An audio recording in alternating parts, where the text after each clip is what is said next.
All right, it is 7 o'clock. So we will begin tonight's session. And so a little bit of housekeeping, first of all. I'm Sam Staley. I'm a member of the Board of Trustees or Directors, I forget what we call ourselves, of the Florida Authors and Publishers Association.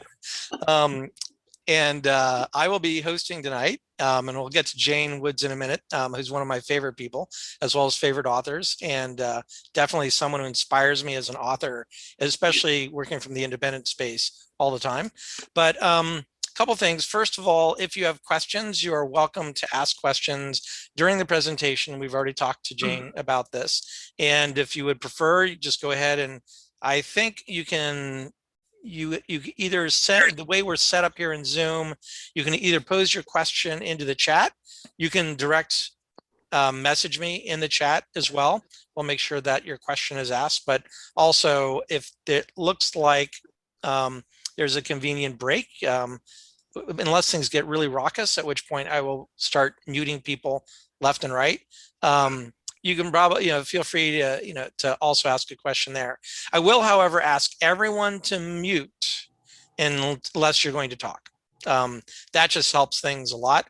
You will find that I will mute myself because I have a dog who might get very excited at various times, and I don't want to interrupt Jane.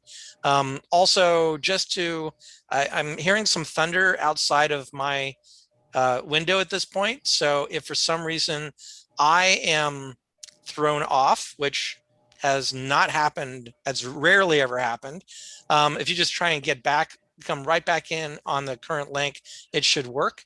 At which point I think Pat Stanford would probably be letting you in, and then I would get back in. So that's in case something goes sideways.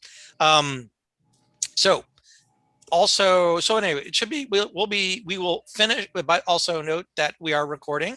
So we do plan to sort of clean this up a little bit and then provide it more publicly. Yeah, I know, Jane, you were going to say some things and we just knew we had to edit it to make sure that we kept it all G-rated. We might let you go PG at some point, but anyway, so we will be recording, just be mindful of that, but also we will likely share parts of this afterwards as well. So with that said, welcome to Practical Tips for Authors. I think this is an amazing series. I was so excited when the FAPA decided to start this series because it really is designed to try and address issues that authors in the contemporary environment of trying to get published, sell our books, get visibility, really need to know. And this whole series really focuses on the nuts and bolts of working as an independent author or even in a small press, or actually, I believe even if you're in a major press, I've actually been with large presses, but I could have used a lot of the advice that we get through these practical tip series. So it doesn't matter if you're an author, publisher, editor, or illustrator, or whatever it might be. These are just amazing. I think you'll see that some of the great advice we get through Jane Woods' presentation tonight. Future sessions will cover legal issues, social media. That's a huge thing. Is Instagram, as my students tell me, Instagram's only where it's at. And I tell them, nope, it isn't. We actually have to think more holistically about social media. So we'll have an upcoming session by people that know what they're talking about there. We'll talk about networking, illustration, and other types of issues as well. It is very important to keep in mind that in order to attend these, you need to be getting the email blast that comes from FAPA, because that has a link and you have to register for these sessions. And that frankly is just a way for us to manage the people in the room. It's not, we're not intentionally exclusive, but look for that every month and you'll get it. And register, please make sure you register. And and if you have trouble just finding someone, just go to our website, look for one of the board members, reach out to us. We'll make sure you get on the mailing list at that point too. All right, so if you, let's see. So there will be time for Q&A at the end as well. So Jane, although she has a really cool presentation, I don't think it would last a full hour. Nope, she's saying no, and we'll make sure that I'll blank her or make her video go away at 45 minutes. But anyway, again, we do want this to be as interactive as possible, so don't be shy about asking a question, and we'll see what we can do. So also, we'll be periodically watch the chat as you're listening to Jane. She's got a great PowerPoint, but we'll be putting some links. I'll make sure there's a link to Jane's website is in the chat. And also I want to call everyone's attention to the Florida Authors and Publishers Association conference at the end of the month, which is really a fantastic networking event. Lots of great schedule of speakers and schedules, and that will also we'll put some of those links in the chat as well for you. All right, so now on to Jane. As I said, Jane's one of my most favorite people in the author community. She is so generous with her time. She is so knowledgeable about how to be successful in this space that you could spend hours just talking to her, and we're only going to get a little sampling of the knowledge that she has. So Jane is the author of 5 award-winning juvenile fiction books, where she weaves history and science into stories filled with mystery, adventure, and humor for young readers. And she focuses largely on ages 8 to 14. But as you'll see in her presentation, her comments and her recommendations span the gamut in trying to get into education institutions. I write young adult, more toward the older young adult, and certainly her advice applies to me as well. She's also written a nonfiction book of authors called Schools, A Niche Market for Authors. That's a really awesome book. We'll put a link to that book in the chat as well. And also, as a former teacher, newspaper reporter, and television producer, she presents at webinars, book festivals, and conferences for writers and publishers, including FAPA's conference and education conferences. And she is a past president of the Florida Authors and Publishers Association. So with no further ado, I'm going to cede the floor to Jane, and you should be able to share your screen. And if you cannot, let me know. Okay, I'll say a few words first, and then I'll go to the PowerPoint. And you might see that I've got some of my decorations out tonight. My friend Pete behind me is a kid magnet. I use him when I'm doing events, big events. He's hard to carry around, so I don't take him to all my book signings. But I try to keep things out that are colorful, that will entice children to want to pick up my books, look at them, hopefully read them. And so you're seeing a lot of stuff today that isn't normally on my desk. I'd like to start by sharing 2 critical points about marketing to schools and libraries. And it's basic to all marketing. Number 1, it's about developing relationships. And so when I talk about both schools and libraries, think about how you can develop those relationships with the people that are the buyers, the decision makers for either the schools or the libraries, and not just make it a one-shot deal. There's different strategies you can use, but you're constantly looking at ways to develop relationships. That goes for bookstores and anything else as well. The other thing is you need to know your audience. You've got to be familiar with who would be a potential buyer for your book, who would be interested in your book. And I'm going to talk about how you do that specifically for schools. But developing relationships and knowing your audience are 2 really key parts for all kinds of marketing, but specifically for these 2. So without further ado, I'm going to go to my PowerPoint, and I'm going to run through this rather quickly. I have a lot of photographs that I show of other authors doing author visits to schools. And a lot of the bullets I'm just going to touch on. I'm not going to sit here and read them bullet for bullet, but I just want to make sure you understand some of the key parts about getting your books into schools. I don't know everything about it. I know there's a lot of other authors out there doing very creative things to get into schools. I'm going to cover what works for me, what's worked for me for 16 years now. And so I will be glad to answer any questions about any of these points as we get to the Q&A.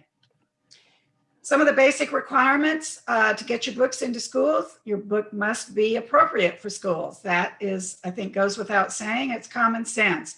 You can't have a lot of foul language. You can't have a lot of sexual content.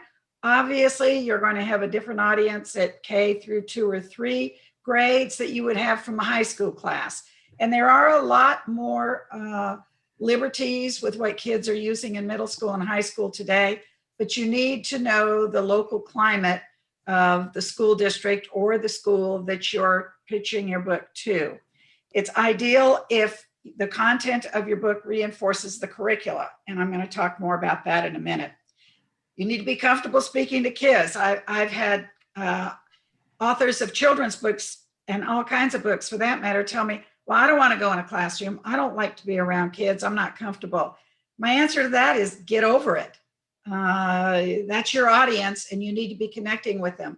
If you're not going into schools for author visits, you need to be connecting with them at events where you might have a vendor table or you're speaking at an event. That's your audience. And if it's high school kids, same thing. You need to be comfortable with that. And that's a tough audience, high school kids. Be willing to offer discounts to schools. Be willing to work with the school payment options. And I'll talk a little bit more about that when we get to the part about making money. The first major rule, your books must have educational value. Now, this applies to kindergarten. It applies to high school. It would apply also to colleges if there's books that are relevant to that market. But teachers just don't have the time and schools don't have the budget to focus on just another good book or a cute book. It might have the best illustrations. It might be just a wonderful story. But if it doesn't reinforce what the teachers are having to teach, they don't have the time to give to that. It's got to be something that's reinforcing what they're already teaching. I've already talked about it being appropriate for the classroom, and you need to determine what's your age group, know your audience.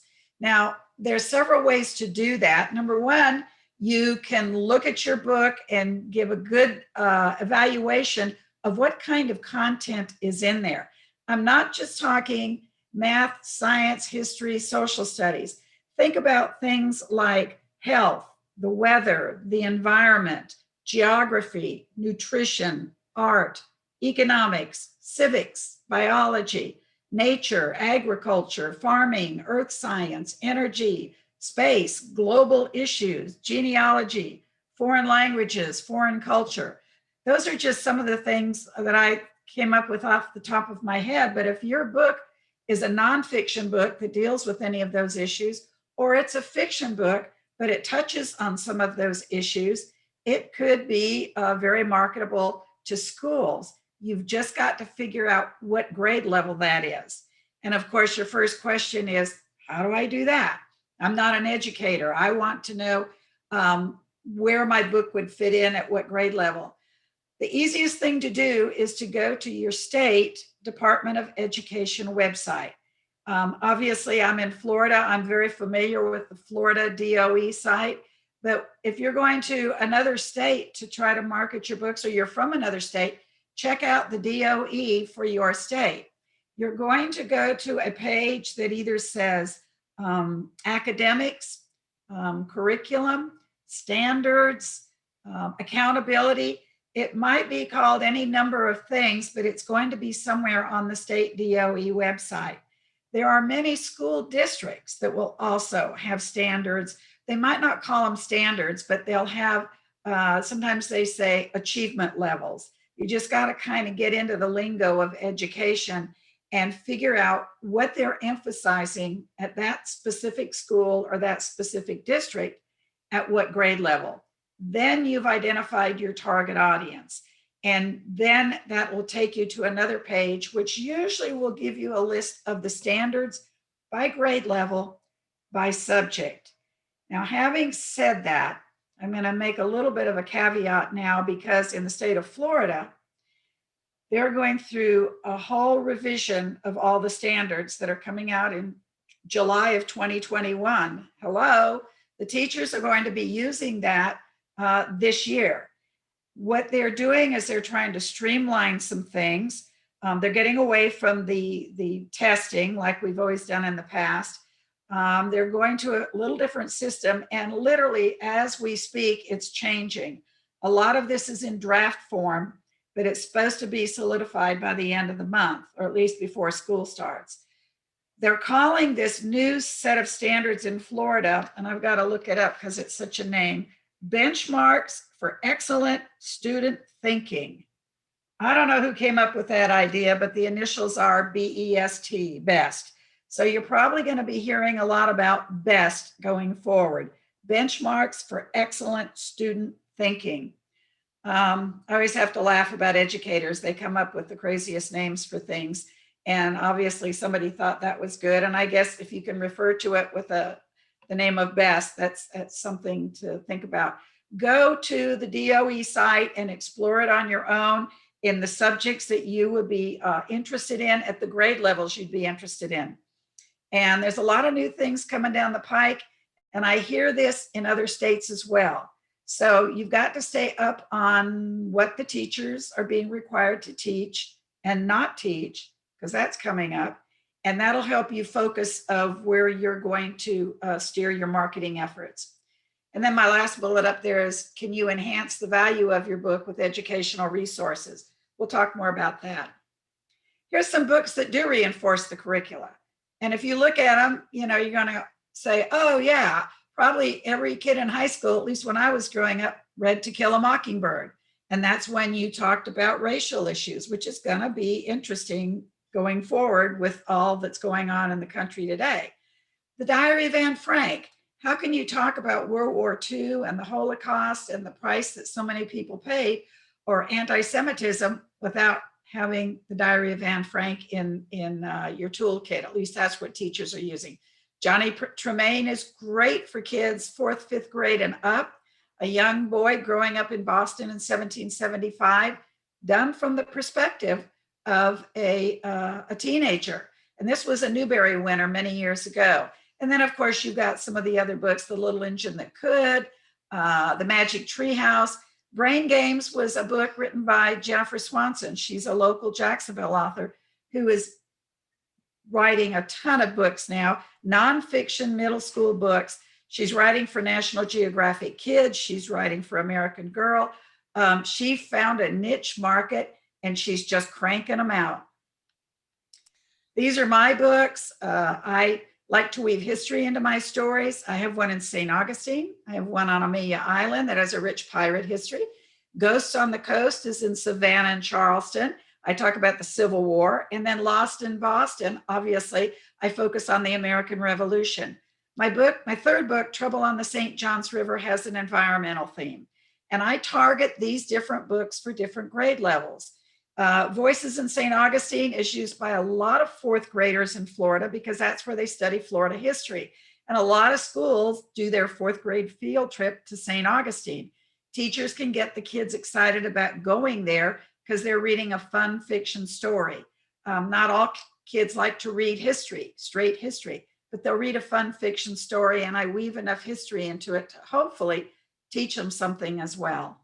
Jane, got a question in the chat about whether or not teachers can use books that are maybe targeted for a different or a higher grade level. Will they bring them into a lower grade level, or has that become problematic? It depends on the school. It depends on the administration there. Now, sometimes it's a district-wide decision, but usually it's at the school level. Sometimes it's a department chairman that can make that decision.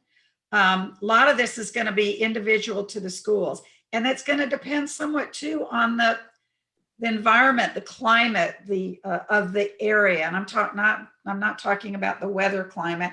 Might as well say it, the political climate. If you're in a very conservative area, all it takes is one parent to call the school and say, I found something in that book offensive. So teachers will identify a book that they think will help them get across what they have to teach. There are some kids in a classroom, as you know, that are more advanced readers, and they may recommend a book of a higher reading level than what the rest of the class is reading. Again, it just depends on the local climate at that school. I would suggest that a teacher or an author that's trying to pitch a book to a school, go to the reading coach, go to one of the administrators, go to the department chair, and give them a copy of the book. give them a synopsis and say, I would like you to consider offering this to be used in your school, whether they put it in the library, whether they buy some copies for a classroom set, whether they just have a few copies. It's most of these are going to be local decisions. So that's something you're just going to have to test the waters on. Does Florida have a state approved book list? Some other states do. Yeah, they do. And Okay. largely, well, largely it's a state adopted textbook list, but they have other books, reading lists that they recommend. There's one that's, again, fiction books at different grade levels. And then there's the Sunshine State Standards. Every year they pick, I can't even remember if it's 10 or a dozen books that they recommend for different grade levels. And it goes into a competition where schools read the books and then they vote on which one they like the most. And at the end of the year, one of them gets recognized, or several of them get recognized as a Sunshine State winner. So yes, there are lists on most state websites and sometimes local district websites, particularly summer reading lists. And then a lot of private schools will have a reading list for each grade level. You can go to their website usually and see that. Sometimes you have to, if it's a private school, you have to be a parent that has the access to get behind the scenes to see what they're saying. But frequently you can pick up the phone and call the media specialist or call a grade level chair or a department chairman and say, can you email me a list of the books that you're using, and pick their brains and find out where your book would fit into that picture. Developing educational resources, the first two, vocabulary words, discussion questions. You wrote the book. You ought to be able to develop those. You would look at the vocabulary words after you've targeted your grade level and look at words that you think might be difficult for a 5th grader or 11th grader, or something that needs some definition. I make those lists available by chapter. I put them on my website with the book so teachers can access it, because frequently teachers will say, I want you to read chapters 1, 2, and 3 for tomorrow or by Friday. And if she goes over the vocabulary words when she makes that assignment, then the kids are familiar with anything that might be strange to them. It's just an easy tool for the teachers to use. Discussion questions make it easy for the teacher. Correlations to standards is a lot more difficult. Like I said, you can go to the websites, you can look at them. They're very tedious. You have to wade through them and just pick out the ones. You can't reinforce all of them. You don't want to, but pick out 4 or 5 that relate to your book. And that helps you in basically selling your book, at least for them to use it, to the buyers, the people that are going to be making the decisions at that school. If you don't know how to do that, you don't want to do that, pay a teacher to do it for you. Give a teacher $100 and say, here's my book. Will you correlate it to standards at your grade level or at multiple grade levels? I've used teachers many times to help me develop things to make my resources richer, which adds value to my book. Helps me with my marketing. I put all that on the website. It gives me credibility. Student activities, you can do maps, you can do games, you can do puzzles. If they're younger books, you can do coloring sheets. I created something called the electronic scavenger hunt. And with that, I send the kids to 10 different websites that relate back to the content of my book. I ask them a question and they have to find the answer on the website. They're learning more about the content of what I was trying to teach them, and they're also reinforcing their computer skills. You got to have print materials if you're going to market to schools. I have my sell sheet, which is on the left. I don't know if that's my left or your left, my left. I have a sheet that's all about author visits, and then I have a discount order form for schools. I have all these on my website, making it easy for teachers, media specialists, administrators to get everything they need to know without having to talk to me. Some media specialists and teachers just don't want to talk about money. They're embarrassed to ask you, how much would you charge as your speaking fee? So I just put it all out there, making it easy on them. And many times they just find me. I don't even have to go find them. I've given them everything they need to know. You got to have a website. Now, this is from Jennifer Swanson's old website. She has a new website now, but I like this and I kept it because, again, you can see she's attention teachers, librarians, and PTAs. And she says she'll do an author visit. Click on my author visits for more information. This is the shop page that I have on my website. You got to have a shop page. Make it easy for the schools to buy your books. And of course, I have a discount code for schools. You want to network. You want to get out in the community. That's where you meet families. That's where you meet teachers. The one on the left is the Amelia Island Book Festival. I have a book that takes place on Amelia Island. So my pirate friends invite me up to sit in their booth during the festival, and they let me sell my books. Do you like my wench outfit? I think it looks kind of cute. I've never worn it to school because it's kind of low, but anyway, it was fun to dress up in that. The one in the middle was at the Harm Museum at the University of Florida. They did an event for local authors. The picture on the right is the Jacksonville Zoo. Who knew you could sell books at the zoo? They had an event. I applied to have a vendor table, and I got a whole list of teachers that wanted me to come speak at their schools that day. I always have a sign-up sheet. Sam was talking about earlier about getting email addresses so we can send things out to you for FAPA.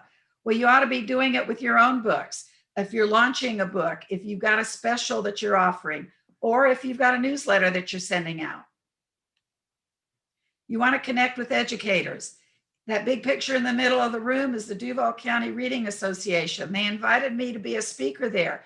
Wouldn't you love to speak to a room full of teachers, reading teachers, about your books? Take advantage of opportunities like that. Volunteer to speak there. It was a wonderful night, and I got a lot of contacts that evening. The picture on the right is the FAME conference, Florida Association of Media and Education. Great place to sell books. There are conferences every year in October in Orlando. The best way to sell books to a school is to schedule an author visit. It's always fun to pull up to a school and see your name on the marquee, knowing that everybody that drove past that school in that community saw that you were an author and you visited the school that day. You never know where that's going to turn into sales. How do you contact the schools? You can't call the district office and say, hey, can you promote my book to your whole district or to a number of schools? It doesn't work that way. You've got to do one school at a time. Hopefully you know somebody at the school. If not, contact the media specialist. Go to the school website. Frequently, the media specialist's email address will be on the website. If not, pick up the phone, call the school and say, I'd like to speak to the media center. Get somebody at the media center to give you the media specialist email address. They don't have a lot of time to chat with you on the phone. Get the email address and send them a very short, direct, succinct email. You don't put everything on there. You want 2 or 3 paragraphs. Direct them to your website, and if you've put information on your website, they can get it all there. Offer to send them a free copy of your book. If you schedule an author visit, these are basics. Find out which book they want you to speak about, the date and the time, the length, how many presentations, what grades, the location. Are you going to be in the library? Are you going to be in the auditorium? Are you going to be in a single classroom?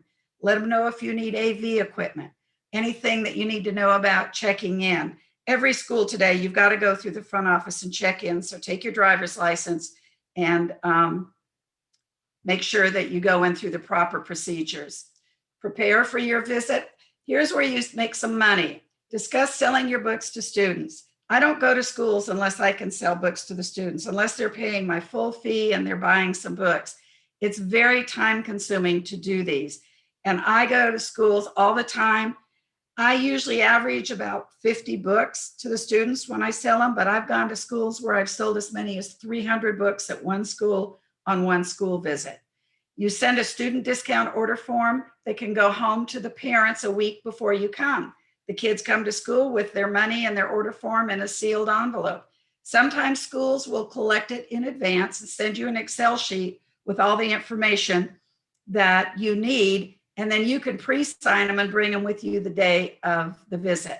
Kids really like for you to sign the book in front of them though. So if you've got the time, try to sign them when you're there. Sometimes if you're signing 300 books, that just doesn't work. Develop a presentation aimed at students. Talk about why you write books. They want to know, why are you an author? Make it personal. Tell them something personal about yourself. My 2 boy characters in my books are fashioned after my sons. The kids, when they were growing up, they're all grown up now and married with kids of their own, but the kids think that's neat. They've learned something very personal about me and my story. Make it visual. I have a PowerPoint when I go into schools, not words, not bullets. They're all photographs of places that are featured in my book. You can read an excerpt. You can make it interactive, but be very careful. Once you go interactive, you've lost your audience because everybody wants to talk then. Always save that for the very end and leave time for questions and answers. I limit my presentations to 45 minutes because the wiggle factor will kick in after that. Your school presentation, sometimes it's visual, sometimes it's a reading. Sometimes it's in the library. Here's a lot of different authors presenting. They're all in the library. Sometimes it's in an auditorium. Let me tell you a quick thing about this school. It's a school down in Palm Beach County. They used my books for many years, but that particular year, everybody in the school read my book, Adventures on Amelia Island, kindergarten through 5th grade. Kindergarten, obviously, the teachers were reading the books to the kids. They then invited me to come down and speak to the school. This was just one presentation. I spoke probably 3 times that day to a group this large. The man on the stage is the music teacher. He wrote an original song for my book, taught it to the kids, and they sang it to me. I was blown away. Here's all these kids singing to me about my book. It was quite an experience. Sometimes you're in a gym. Sometimes I've even presented outside. Other opportunities where you can sell books through schools, you can do virtual visits. I did a bunch of them this past year. They have festivals, they have parent night, they have reading night. The picture on the far right is me speaking at an after-school program. They bought 50 copies of my books. The kids read 2 or 3 chapters each week. They invited me in for 4 weeks, paid me $100 every time I came in, and the kids bought more books on top of that. Think of all kinds of different ways that schools have connections to kids where you can market those books. How do you make money? First off, you can sell books to the school. Sometimes they'll just buy a few copies for the library. Sometimes they'll buy a classroom set. Mrs. Jones will use the set and then she moves it on to Mrs. Smith. Usually that's 25 books, sometimes 50 books. You can charge a speaking fee or an honorarium, and then you sell books to the students. Sometimes they'll cover your travel expenses, and make sure you keep track of all those expenses for your tax deductions. Schools have several ways of paying. Media specialist has a budget. Principal has a budget. The PTA sometimes will pay for your visit. I've had a business partner pay for my visit before. Grants and Title I funds pay for visits and for books. You can't write those. The schools have to write them, but sometimes they want you to help provide supplemental materials to help them get the grant. And Title I funds are a great way to reach kids. These are kids that we need to be reaching. You need to be prepared to accept all kinds of payment. Get the sales tax exemption number because you don't charge tax selling to schools. The ones I sell to students, I do have to pay sales tax on that. And then I always say, make the bookkeeper your best friend. She's the one that's going to write your check. Jane, do you have any tips for how to set your fee?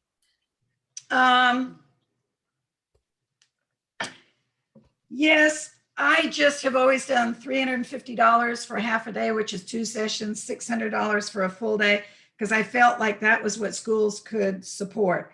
I have author friends that charge $1,200 a day and a minimum of 2 days, and they get it.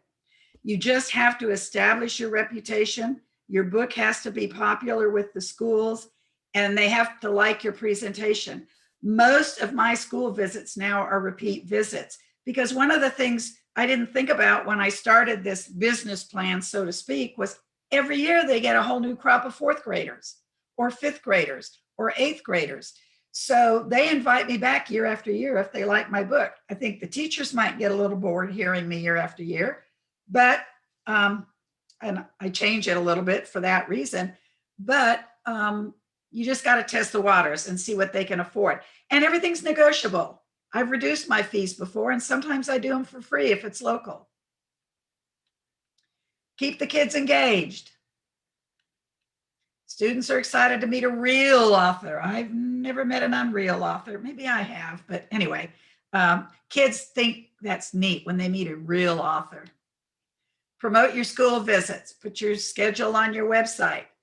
Email local media if you're out of town. I've had news reporters because I sent them a press release that I was going to be at a school in their area. They showed up with a photographer and a reporter. Post photos on your website, but always with school permission or parent permission. I never put pictures of the fronts of kids' faces if they don't have a parent permission form through the school. I always have somebody take pictures from the back of the room when I'm going to post those. Try to get endorsements, comments, testimonials from teachers, media specialists, and then keep a database of the schools you visited, because if they invite you back the next year, you don't want to talk about the same book. Maybe you talk to fourth graders about St. Augustine, and now they're at fifth grade, and the teacher says, let's talk about St. Augustine. Those kids have already heard it, so I always keep track of that. And always send a thank you note to your contact. To believe. And my last bit of shameless self-promotion, this is the book that Sam was talking about. If you're a FAPA member, you get it at a discount. I can give you the code, and I know who's members. We go into our database, but you can go to my website and order the book. It's $14.95. For FAPA members, it's $10. And that's what I've finished on the schools part. I do want to talk about libraries for a little bit as well. So, questions? Is there a question for on the schools part before we go on to the libraries? I'll remind everyone that you have at the bottom of your screen on the right, there's a reactions button, and part of that reactions is raising a hand. That's another way to signal to us that you have a question. I'm trying to read some of the questions before we go on. Let me talk a little bit about libraries. And I tell you, I've been very successful getting my books into libraries, mostly the local ones and mostly the areas where my books take place. But you can get a wealth of information by going to library websites. And that's what I've done mostly. I go and see what they are asking for. So the first thing I would suggest, your book has to be done with publishing industry standards. If it looks amateurish, they're not going to put it in their collection. When I say publishing industry standards, it needs to be formatted correctly. ISBN number, barcode, front matter, back matter. At minimum, front matter's got to have your title page, your copyright page. Probably in the back, you're going to have your bio for your author if you have an illustrator. You can also include things like an index, a table of contents, dedication, acknowledgments, but you need the very basics. You may want to also order the PCIP, which is called the Publisher's Cataloging and Publication Data. It's a block of information that you've probably seen in the copyright page of books, and it's how librarians will catalog your book. You're making it easy for them to shelve it, to know where to put it. You have to pay for that. It's not free. I use the Donahue Company. I think it's $80 for a book. And when a librarian is looking through your book to determine whether they want to put it into their collection, I think having the PCIP in there is a selling point. One of the other things that librarians will look at, as will bookstores, how are your margins done? How are the chapter heads done? The overall formatting of the book has to be done professionally. And if you don't know how to do that with your software at home, pay a book formatter to do it. It's important to get it into bookstores, and it's important to get it into libraries and schools too, but more so for libraries and bookstores. You need to get reviews for your books. Librarians are looking for reviews, preferably in national publications. Magazines like Publishers Weekly, Kirkus, Forward, Library Journal, School Library Journal, if it's a children's book, book list. Let me read you a quote from a library website that I just picked up. And they say, the best way to bring your book to our attention is through reviews in recognized publications. A positive review in one or more of the library review journals or a local newspaper will give your item an excellent chance of being considered by our library. And they list the same magazines that I just mentioned to you, Kirkus, Publishers Weekly, Forward, School Library Journal, Library Journal, and Book List. Those reviews are very helpful. You also would like to get some on Amazon, Goodreads, other sites, but the librarians are mainly going to be looking at those national publications. Another thing you want to think about is your book needs to be with a wholesaler or a distributor. They are not, by and large, and I've had some libraries buy directly from me, but by and large, they want to deal with a wholesaler or a distributor.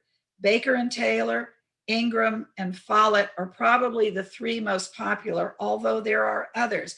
If you're trying to market to a specific library, you might want to call them, talk to the person in the acquisitions department and find out what wholesaler they use. Here, let me give you another quick quote that came from another site. If you want to sell to the library market, you must be registered with a wholesaler. Librarians are not going to order directly from you.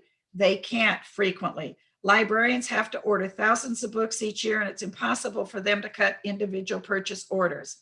Take the necessary steps to get connected with a wholesaler. So that's important if you want to sell to libraries.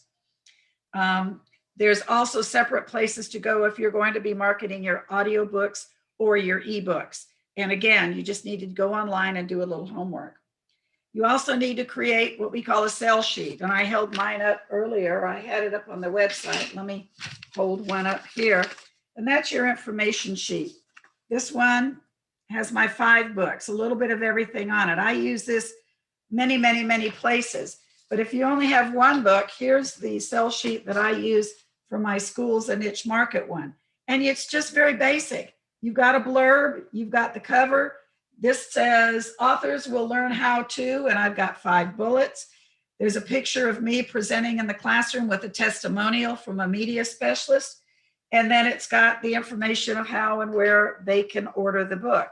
That's a sell sheet. You've got to have that information to give to the libraries. They also want all the metadata, including the number of pages, the retail price of the book, the trim size of the book, the ISBN number, whether it's got illustrations. Sometimes they want to know how many illustrations, how many photos. Each library website will have a place, and they're called different things. Let me find, I looked at some today. It might be called the collection department, the acquisitions department, the purchase recommendation page, suggest a purchase or suggestions for purchasing. That's where John Q. Public, anybody can go onto the library's website and suggest they purchase a title. Now that's more for people that are looking for a specific title, one of their users. But that's how you get your foot in the door as well. I always suggest calling the library, asking to speak to the acquisitions department or who the buyer is. Try to talk to a person there. Again, ask them, what's your procedure? Sometimes they just want you to send them a flyer and then they'll get back with you. Sometimes they want you to send a copy of the book. I wouldn't go sending books if they don't ask for it, because they're probably just going to put it as a donation and they may not even read it. So you need to make that connection first before you start deluging them with copies of your books. Jane, going back a little bit to getting the reviews in those major publications, how do you do that? Kirkus, I know that there's a process where you can pay for a review. Actually, and I think Patty, this is Patty's question. But for the others, are there other ways? How do you actually get your book to be reviewed in the library journal? They all have a process. You usually are filling out a form. They're very specific about what they want. I'm just going through this with a new book that we're releasing in October, and they're going to ask for very specific information. It's everything I just mentioned about the sell sheet. They want to know the trim size. They want to know if it's got illustrations. They need the ISBN number. They're going to ask for other information too about you, who your publisher is, who your distributor is, or your wholesaler, how they can get the book. But each publication is very specific about what they want. Now, it used to be you would send them a hard copy of the book or 2 or 3 copies. Now, most of it's being done electronically because of COVID. They're either asking for a PDF or an ebook version, electronic version that you can just send to them. And I've just been on about 5 of the websites recently, and all of the information is there. And there are websites that you can go to that will tell you which are the best ones to pitch your book to. I mentioned them, but you can go to websites online. Just Google something about getting reviews for books, and they'll come up. You got to be a little scrutinizing and go to the ones that you think are going to fit for your book. You certainly don't want to pitch a children's book if they aren't even interested in children's books. So you've got to do a little homework yourself, but go to their websites. They have all that information on that. Only a couple more things about libraries. Basically, you've got to have a website to direct them to. There is a very important website called the worldcat.org, world, WORLDCAT, all one word, .org. And that's a website you can go to, and you can see where your book is in their collection all over the world. And I frequently go to it, and I discover I've got books in New York and all over the country that I didn't even know about. Because when you have a wholesaler or a distributor, you don't know exactly where all your books are going. But worldcat.org will give you a good indication of where your books might be. Now, not all libraries, I think, submit to that, because I know there's some libraries that have my books, but it's not listed on WorldCat. So it's not 100% accurate, but it does give you a good idea of where your books are. One of the things I do every time I do a school visit, there's frequently kids that don't have money to buy books. I always encourage them to go to their local library and check out my books. First, of course, I check to make sure the library does have my books in their collection, but it does 2 things. Number 1, the kids get to read a book for free. They didn't have to pay for it. Number 2, that child is going to that library and either checking out my book or asking them to get the book transferred from another branch. And that's nothing but good PR for me. So when I do school visits, I always encourage the kids to go to the library and check out my books. And I tell them, if you can't find my book on the shelf, go ask the librarian if they can get it for you. Because chances are, if I know that it's in their catalog, it's at another branch or it's checked out. And then the librarian will say, we'll put a hold on it for you. So there's a little method to my madness there. I want the kids to be able to read, but I also want to get that good PR with the library. And I've had libraries order extra copies of my books because all of a sudden it's become popular. So I've kind of raced through a lot of that. I would be glad to take questions. Libraries.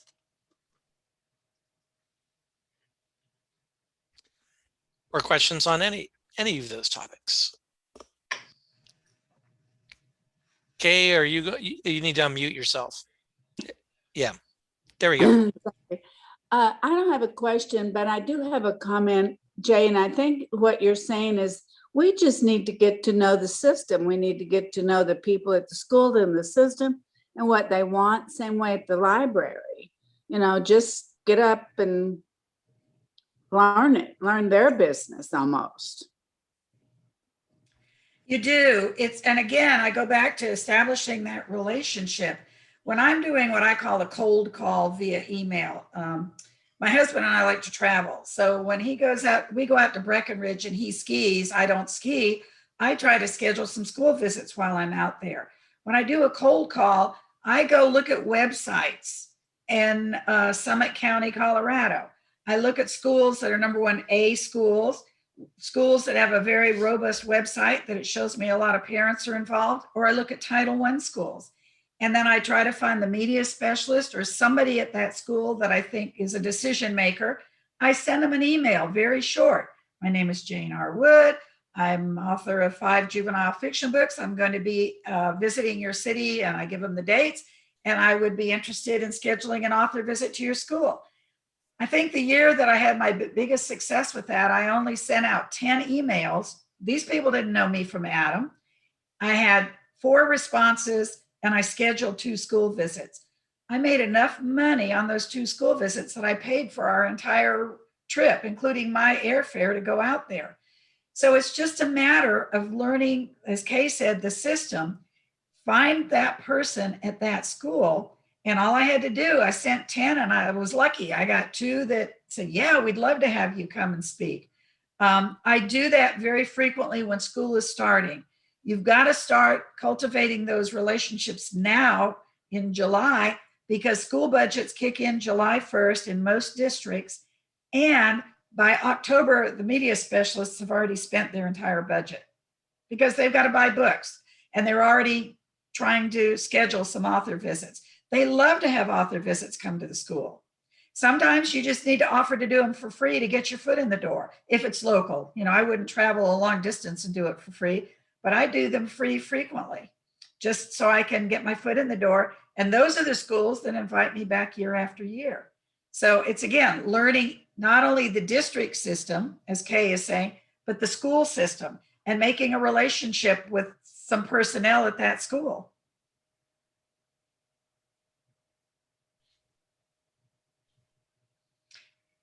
Any other questions? I will tell you, my favorite story is that my first book, Voices in St. Augustine, was published in 2004. In 2014, 10 years later, a large school district, the superintendent wanted all of the students learning history through fiction. The 4th grade teachers over the past 10 years had been using my book in their class, Voices in St. Augustine, with 4th grade. So when the meeting was held amongst 4th grade teachers, what book they wanted to use, because they were familiar with me, I've done a lot of free author visits. They said, we want Jane's book, Voices in St. Augustine. I got a purchase order for 6,400 copies of that book. One purchase order. I bought a new car that year. I mean, it doesn't happen every day, but the point is, for 10 years, I had been stoking those fires, and I'd like to think it was a quality book, because the teachers that had used it said, we got to use Jane's book. It went all over the whole district. And I still get comments from schools. This is what, 2021, and that was in 2014. And they say, oh, we've still got some copies of your book in our library. Will you come talk to our school about it? Yep. So it's like with anything, you've got to stoke the fires, and you've got to pay your dues at the front end, and then hopefully things like that will happen. Surprised you didn't use that money to get ski lessons.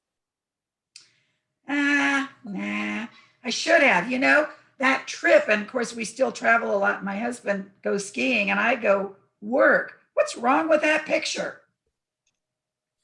Oh, but work is fun for you, so it is vacation. It is fun. Let me tell you, there's something very positive about connecting with your audience when it's kids.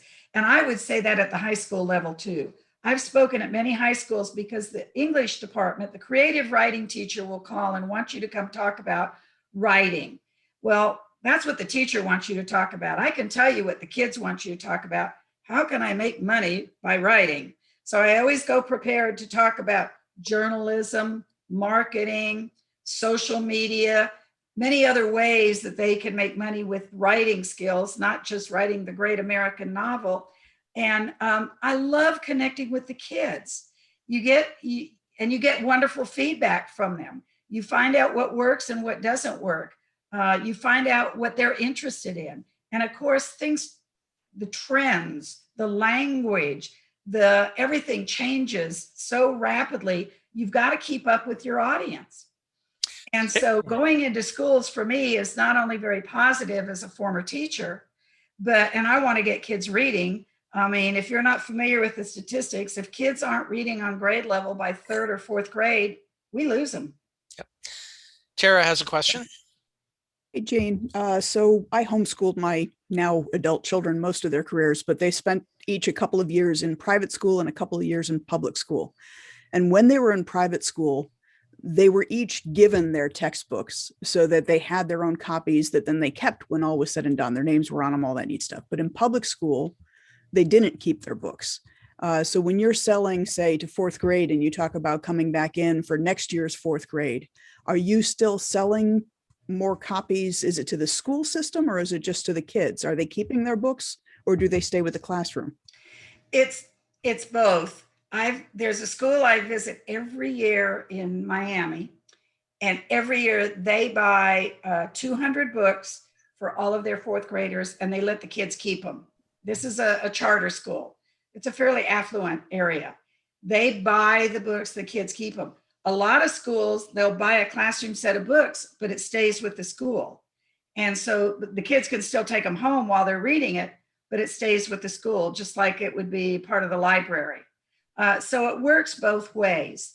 And I know a lot of authors that will sell books, not at a discount, but then they'll donate so many copies to the school.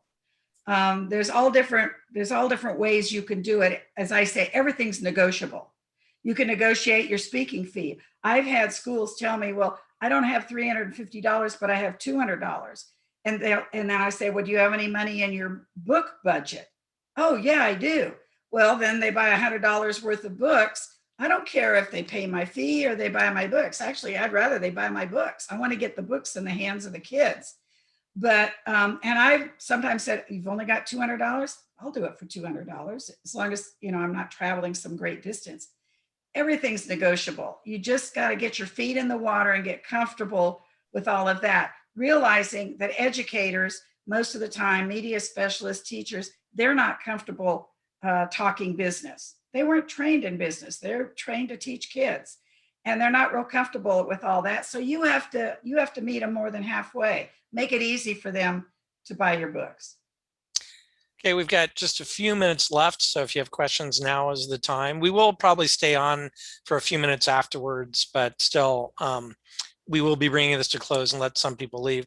However, Jane, it was something that I began thinking about as you were talking about this. Is there tension between what kids want to hear and what teachers want to present them?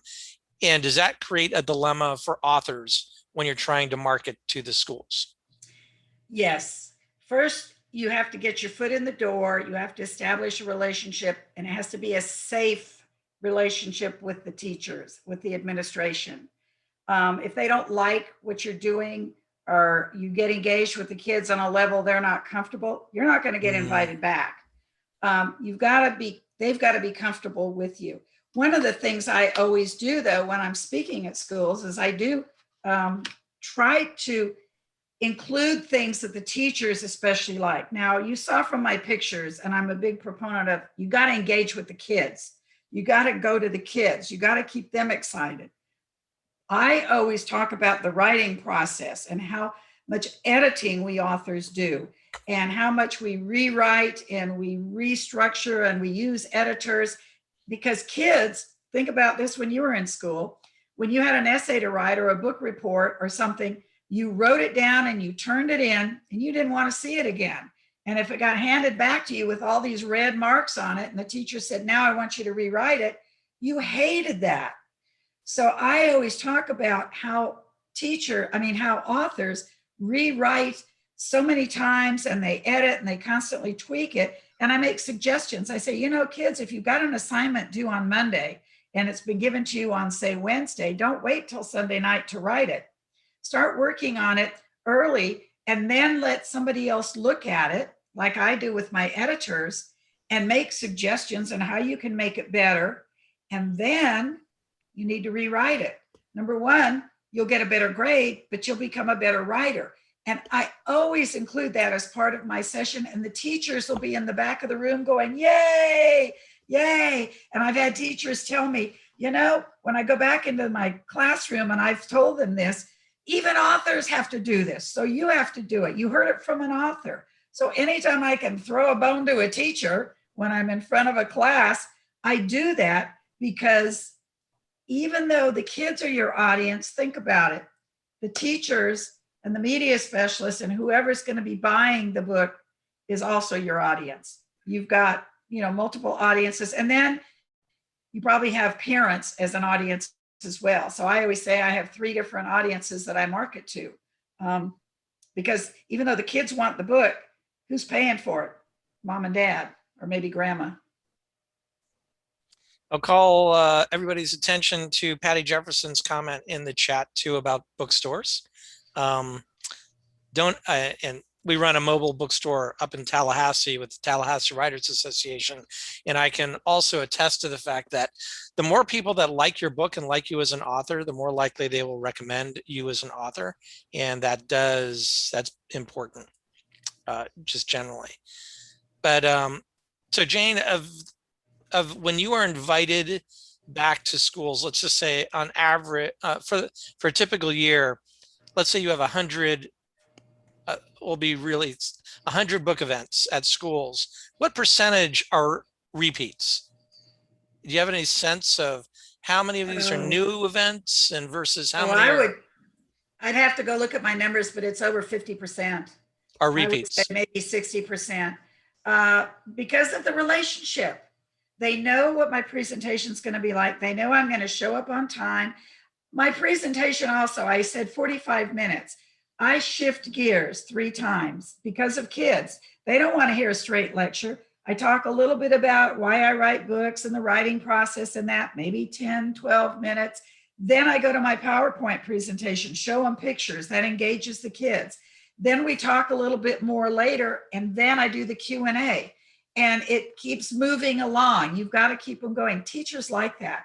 I have sat in on other author visits before where the teacher just basically lectures for the whole period. That author is not going to get invited back. Now, maybe at a high school level, if it's something very technical, you can get away with that. But most of the time, elementary, middle school, even high school, you've got to engage the kids. You've got to not bore them. And so shifting gears helps do that. And I mean, that's just human. None of us like to sit there, for 45 minutes and just listen to somebody drone on. And if you can bring props, I showed a picture of one of our authors that sings. He had his hands up in the air. I have people that do experiments. I have people that are illustrators that will start drawing in front of the kids. Anything that can engage them makes it memorable. And those schools are the ones that invite you back. Yep. Okay, we've hit 8 o'clock, but people are welcome to stay on for a few more minutes, but I don't want others that need to get away feel that you in any way you're giving up on this amazing opportunity here just because we've hit that time. But if you need to go, feel free to go. Jane, you have a few more minutes, right? Sure. I want to comment on Patty's comment where she says at the end, be nice to your bookstore owners and staff. I can tell you when I do a book signing in a bookstore, whether it's a small independent bookstore or it's a Barnes and Noble that have people going everywhere, I go early. I walk around. I try to talk to the staff. I try to meet them. And I just introduce myself and I say, hi, I'm Jane Wood. I'm going to be signing books at 1 o'clock. Just want to meet you and let you know that I'm going to be up there. If you get anybody that's looking for books for kids, this is what my books are about. I engage them as much or as little as they want, but I do want to meet them. I can't tell you how many times I've had somebody in a Barnes and Noble, a staff, bring somebody over to me and say, oh, you've got a grandchild. You're looking for something for a 10-year-old boy. You need to talk to Jane. I do it at the independent bookstores where I'm a regular. I know all of the staff people by name. If I call up there, I almost can recognize their voice and call them by name. That pays off in spades. I can tell you, they remember and they will help promote your book. The book that takes place on Amelia Island, the book loft up there sells a lot of my books because people walk in and they're looking for a good boy book or something local. They always recommend my book. And I sell a lot of books out of that bookstore because of the relationship I've established with the staff. Plus, I think it's a good book. I think that's a good lesson though all the way around, because when you build those relationships, whether it's building relationships with your readers or with acquisition librarians or with bookstore owners and staff, then they want to support you. They want to help you. So your readers, you can be asking for feedback on titles and cover designs and engage them in the process. They feel like they're co-collaborating with you by the time things are done and that they're a part of the process. So I think it's something that as authors and publishers, it's important for us to pay attention to in all aspects of the relationships that we build. Who's your distributor, Jane? I have Ingram, I have Baker and Taylor, and I have Follett. They're all wholesalers. Okay. Actually, I did have Baker and Taylor as a distributor. They're very difficult to work with. So I really prefer Ingram, and I get orders from Follett all the time. Do each of those have different niches? I mean, are they competing for the same market? Follett does a lot of libraries and schools. Ingram, of course, does everybody. But because I self-publish and I have my own company, I do a lot of my distribution myself. And you saw that I had that school discount order form. When they order on that form, that comes directly to me. And I fulfill that order, which means I'm boxing up books and I'm schlepping them over to the post office or FedEx if I'm going to FedEx them out. And it helps me understand where my books are going, and I can follow up with a school visit. But to be frank, I make more money when I distribute it myself. When I have to sell it through a distributor or books go through Amazon, you're given that 55% discount right off the top. Then you've got frequently shipping.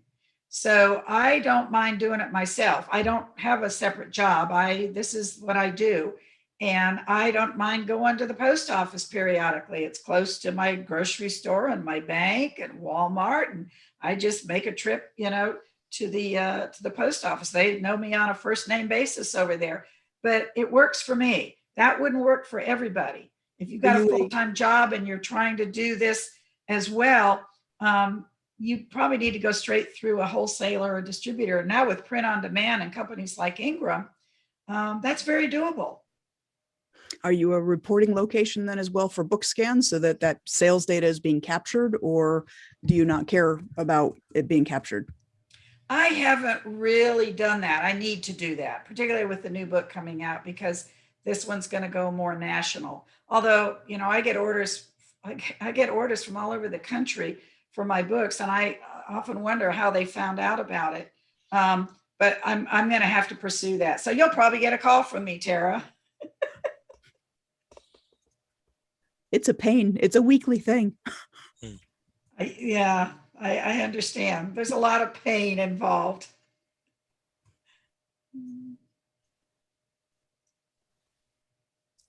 Any other questions?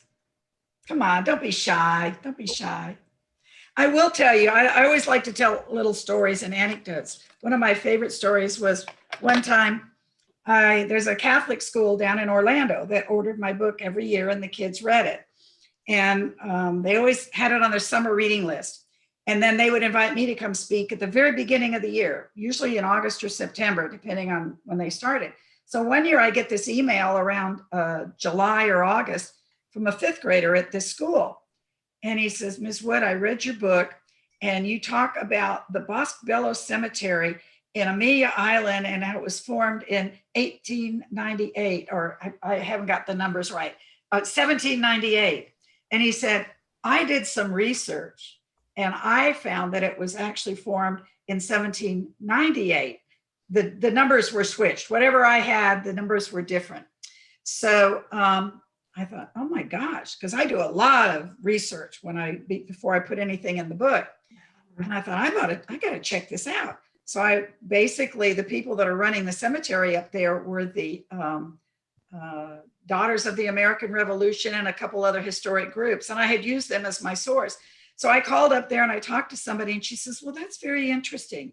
She says, because the Bosque Bello Cemetery was originally started by the Catholic Church and they started it 2 years before the Protestants. So there were actually 2 years of when the cemetery was established, depending on what source you're using. She says, but hold the presses.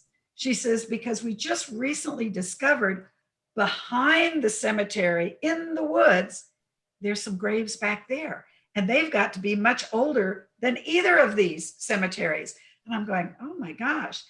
So when I went down to do my author visit to the school, I used it as a teaching opportunity, a learning experience. I invited the little boy to come forward and explain to the class that he had discovered that there was a different date than what I had listed in the book. And I said, you've got to be careful about the source of your information.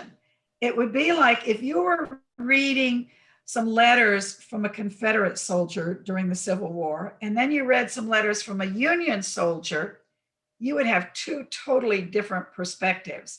And I happen to know that they were just beginning to study the Civil War with that class because I'd talked to the teacher. And I said, so your source will have total different perspective of it. And I explained that how there were two dates for the origination of this cemetery. One, if it was the Protestant part of the cemetery, or if it was the Catholic part of the cemetery. And then I told them now there were new graves in the back. And they all wanted to know about this cemetery after that. Of course, you light that fire in kids and it takes off in a whole nother direction. But it was really neat because I was able to turn that into a learning experience. And the teacher said, that was great because we're starting to study primary and secondary sources, which is a big deal. And you went straight to a primary source, but you had two separate sources. So it was a little embarrassing when I first read the email, like, oh my gosh, I've got something inaccurate in there. And then it turned out to be a very, very positive event. So you never know where these things are going to pop up and how it can turn into something very special. I actually had that. I was editing a book recently where the author included a lot of quotations from famous people, but what he was using as sources were books on quotations. He wasn't using the actual source. And when I was going through as an editor, fact checking these quotations, more than 50% of them were wrong. They were either misattributed or they were incomplete or inaccurate. And so it's one of those things that when you want to quote somebody, you need to make sure that you're going back to a primary source, not a secondary source, because things, people use the internet so much these days. And if it's on Brainy Quote, it's got to be right. And that's not the case at all. Most of what's on Brainy Quote is not right at all. So do your research. I agree. And especially if you're going into schools. I mean, I am paranoid that I'm going to put something in a book that's going to be inaccurate and that kids are going to get something wrong. I mean, every now and then we find a extra space or a misspelled word or a wrong name, but it's not information, historical facts. It just really scares me. And this book we're working on right now has a lot of that. And we're a little bit nervous that hopefully all of our sources, our primary sources, have given us the correct information because it's a little scary.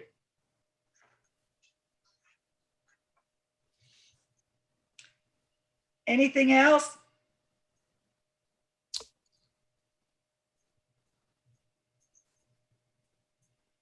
Well, I think you people need to come to our conference at the end of the month so that you can learn more information from other people. We've got some great speakers coming, and we're going to do some great networking. I'm going to be there. Kay's going to be there. Sam's going to be there. Pat's going to be there. Come on down and say hello, and let's exchange stories about our writing careers. Yep. Next month, we're going to have Patty Jefferson talking about illustration in children's books. And I just put Pat Stanford's email in the chat if anyone wants to go ahead and get added to that list right now. And also I put several links to the FAPA conference in the chat as well. So great lineup of speakers, great lineup of events. I'm looking forward to being there. We have workshops on Friday, conference on Saturday, and then our awards banquet Saturday night. So it is going to be a packed weekend, long weekend. So hopefully we will see you guys there. Anything else? Any questions? Anybody want a copy of the book? Use the FAPA code, FAPA 10, and you get it at a discount. Just go to my website, janewoodbooks.com, and you can order it straight, and I'll put it in the mail in the next couple of days. FAPA 10, right? FAPA 10. All right. Cool. Bye, everybody. Thank you for being here. Bye. Bye. Hey, Pat, were any decisions made about virtual attendance for the gala? We are going to not do it live. We're still working with finding out from the hotel what we can and can't do. So the plan is to record, and after the fact they can watch. Kind of like this thing here. Bummer. Sorry. Oh, well. Yeah. Will there be a fee for watching it later? I'm sorry? Would there be a fee for watching it later? Probably. Yeah. Yeah, I Why can would- give you my PayPal account and you can transfer the money in very easily. Why would there be? I would assume the fee was actually for the food that you won't get when you're at a virtual No, event. we're not going to charge you for food that you're not going to get. Right. Well, that's what I'm saying is why would there be a fee for watching the awards Yeah. if you're doing it virtually? Oh, watching the awards, I thought it was for the whole conference. Conference, not the awards. Oh, I'm talking about the awards. I'm trying to figure out if there's a way to participate Right. in the award ceremony, because I've got 3 authors, not participate, but at least see it. I've got myself and 2 other authors that we published that are We receiving have not awards. discussed that. Oh, Well, I'm well, sure that's been my that- question for the last couple of months that I was told you guys were talking about. I'm sure the FAPA will have a cost though to do it, so. Pat, I'm past FAPA treasurer. So that's just, when I was thinking, I'm sure FAPA will have a cost that, be a minimal fee anyway. Okay, good night, everyone. All right. Night. All right. Bye. I just have a quick question. How do you dress for the banquet? Any way you want to. We have people dressing to the hilt, and we have people coming in business casual. So I came in a pirate costume. Yes, Sam was You in a did? pirate costume. did. Yeah. Oh, that's fabulous. Yeah. Only because I could not get a Ringo Starr outfit. You can go with. It's pretty open. It's Okay. open. It's open to however you wish to be seen, I guess, with your award-winning book. Thank you. God bless everyone. Thank you. So thank you for being here.